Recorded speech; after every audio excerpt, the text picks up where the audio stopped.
बिस्मिल्लाहिर्रहमानिर्रहीम। उम्मीद करता हूँ तमाम तर लोग खैर आफियत से होंगे। एक नए व्लॉग में खुश आमदीद करूँगा। आज़ाद कश्मीर भर से चंद अहम अपडेट्स आपके साथ शेयर करूँगा। साथ ही साथ आपको इंटरनेट सर्विस के हवाले से, मुज़ाकरात के हवाले से भी अपडेट करूँगा। लेकिन उससे पहले चूँकि इस्लामाबाद F10 के अंदर जो है वो एक मुज़ाहरा किया गया था, जिसमें आज़ाद कश्मीर से ताल्लुक़ रखने वाले जो तलबा हैं, जो आज़ाद कश्मीर से ताल्लुक़ रखने वाले वो अफराद जो कि रावलपिंडी इस्लामाबाद के अंदर मुकीम है, उन्होंने शिरकत की थी। सेनेटर मुश्ताक उन्होंने भी जो है वो वहाँ पर शिरकत की थी। उसके बाद एक FIR दर्ज की गई थी और कुछ गिरफ्तारियाँ अमल में लाई गई थी। तो अब ख़बर यह है कि उनको उनमें से तकरीबन 60 के करीब अफराद ऐसे थे जिनको इंसदाद दहशतगर्दी अदालत के अंदर पेश किया गया। उनमें से शनाख्त परेड का जो अमल है वह मुकम्मल होने के बाद एक शख्स जिसका ताल्लुक भावलपुर से था उसको इस मुकदमे से डिस्चार्ज कर लिया गया है। बाकी 59 अफराद ऐसे हैं जिनका जो 3 रोज़ा जिस्मानी रिमांड है मंजूर कर लिया गया है। और ये प्रोसिक्यूशन की जानिब से कहा गया था कि इनसे डंडे और मुख्तलिफ किस्म के जो औजार हैं वो बरामद करने हैं, लिहाजा इनका जिस्मानी रिमांड 10 रोज़ा दिया जाए। लेकिन अदालत की जानिब से 3 रोज़ा जिस्मानी रिमांड उनका मंजूर किया गया। अब आज़ाद कश्मीर से ताल्लुक़ रखने वाले ये 59 अफराद 3 रोज़ के बाद दोबारा से जो है वो अदालत के अंदर पेश किए जाएंगे और उसके बाद देखना यह है कि तमाम तरह अफराद को जुडिशल कर दिया जाता है या मजीद इनका जिस्मानी रिमांड जो है वो उसकी इस्तदा की जाएगी।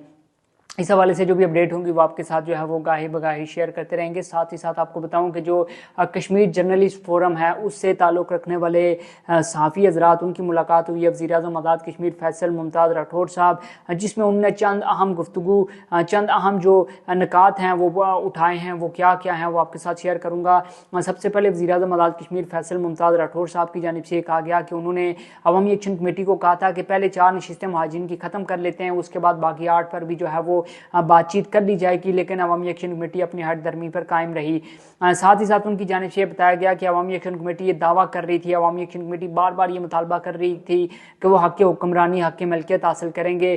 तो उनके एहतजाज के नतीजे में जो पॉइंट वन है वो हक़ वहाँ पर जो नुमाइंदगी है उससे भी जो है वो महरूम हो गया है। लिहाजा अवामी एक्शन कमेटी को थोड़ा सा होश के नाखून लेने चाहिए। जब वहाँ पर मौजूद सहाफ़ी हज़रात की जानिब से ये सवाल किया गया कि क्या अवामी एक्शन कमेटी के साथ आप लोग मुज़ाकरात कर रहे हैं, किसी किस्म की बातचीत हो रही है, तो उनकी जानिब से कहा गया कि फ़िलहाल उनके पास चूँकि इलेक्शन हो चुके हैं तो किसी किस्म का मैंडेट नहीं है। जो नई हुकूमत आएगी, नून लीग की ज़ाहिर सी बात है वो आज़ाद कश्मीर के अंदर हुकूमत बनने जा रही है, तो जैसे ही नई हुकूमत बन जाएगी उसके बाद जो नून लीग की हुकूमत है वो आज़ाद कश्मीर के इन तमाम तर मसाइल को देखेगी और उम्मीद है कि उनके साथ बैठ कर तमाम तर जो मसाइल हैं उन पर बातचीत भी करेगी और उनको हल करने के लिए इक़दामात भी करेगी। साथ ही साथ जो वज़ीर-ए-आज़म आज़ाद कश्मीर फैसल मुमताज़ राठौर साहब है उनकी जानिब से कहा गया है कि जो अवामी एक्शन कमेटी है वो अगर एक बार भी इशारा करती तो वो रावला कोर्ट ज़रूर जाते, उनके साथ बातचीत करते, उनके मसाइल सुनते और उसके बाद जो है वो उसका कोई ना कोई हल निकालते। लेकिन अवामी एक्शन कमेटी मनमानियाँ करती रही, अपनी हट दरमी पर कायम रही, जिसकी वजह से आज आज़ाद कश्मीर के अंदर बकौल वज़ीर-ए-आज़म आज़ाद कश्मीर फैसल मुमताज़ राठौर साहब की 100 से ज़ायद जो लाशें हैं वो गिर चुकी हैं। इस हवाले से भी जो भी अपडेट होंगी वो आपके साथ शेयर करेंगे। क्या जो जम्मू कश्मीर जॉइंट अवामी एक्शन कमेटी है उसके साथ जो नई हुकूमत यानी कि नून लीग की हुकूमत है वो मुज़ाकरात करेगी? यहाँ पर इस वक्त तो सबसे अहम सवाल यह है कि अगला वज़ीर-ए-आज़म कौन होगा। हमारी इतलात के मुताबिक जो वज़ीर-ए-आज़म आज़ाद कश्मीर हैं उनके हवाले से एक ही नाम जो है वो इस वक्त गर्दिश कर रहा है और वो है शाह गुलाम कादिर साहब का। लेकिन देखना यह है कि क्या शाह गुलाम कादिर साहब को ही जो आज़ाद कश्मीर का वज़ीर-ए-आज़म है वो बनाया जाएगा या फिर किसी और शख्स का इंतखाब भी किया जा सकता है, क्योंकि बहुत से लोग बैरिस्टर इफ्तिखार गिलानी या कुछ और लोगों के नाम भी जो है वो दे रहे थे, लेकिन नून लीग ने इसकी जो है वो तरदीद की है अभी तक।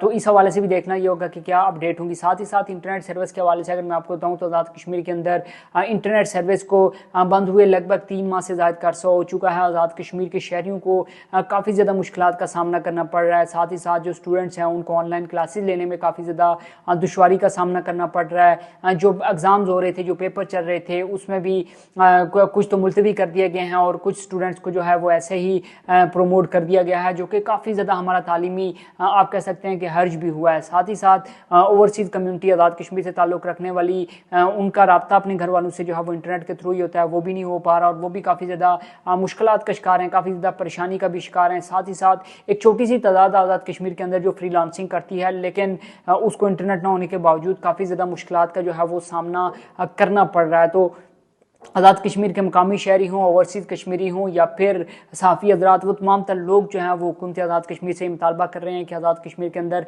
इंटरनेट सर्विस को फौरी तौर पर जो है वो बहाल किया जाए, ताकि जो मामूलात ज़िंदगी हैं वो आगे बढ़ सकें और ये जो ज़िंदगी का एक पहिया है वो रवान दवां हो सके। तो इस हवाले से जो भी अपडेट होंगी वो आपके साथ शेयर करेंगे। और अगर नून लीग आज़ाद कश्मीर के अंदर हुकूमत बनाने में कामयाब हो जाती है, ज़ाहिर सी बात है कामयाब तो वो हो गई है, और जो सेटअप एक बताया जा रहा है कि शाह गुलाम कादिर साहब उसके वज़ीर-ए-आज़म होंगे और ये सेटअप बनता है, तो देखना यह है कि कब तक जम्मू कश्मीर जॉइंट अवामी एक्शन कमेटी के साथ मुज़ाकरात का आगाज़ किया जाता है। और जब आगाज़ किया जाता है तो क्या उनके साथ माजिन की 12 नशिस्तों पर भी जो है वो बातचीत की जाएगी, बाकी तमाम तर मामलात भी जो हैं वो ज़ेर गौर आएंगे, या फिर जम्मू कश्मीर जॉइंट अवामी एक्शन कमेटी को उनके मुकदमात की हद तक, उनकी गिरफ्तारियों की हद तक की जो है वो महदूद रखा जाएगा। तो इस हवाले से भी जो भी अपडेट होंगे वो आपके साथ गाहे बगाहे शेयर करते रहेंगे। जाने से पहले आपसे ये रिक्वेस्ट करूंगा कि अगर अभी तक आपने हमारे सोशल मीडिया प्लेटफॉर्म आंती कश्मीर को सब्सक्राइब नहीं किया तो जल्दी से सब्सक्राइब कर लें, ताकि आने वाली तमाम तरह अपडेट आप तक पहुँच सके। अपना बहुत सा ख्याल रखिएगा। मुझे दीजिए इजाज़त। अल्लाह हाफिज़।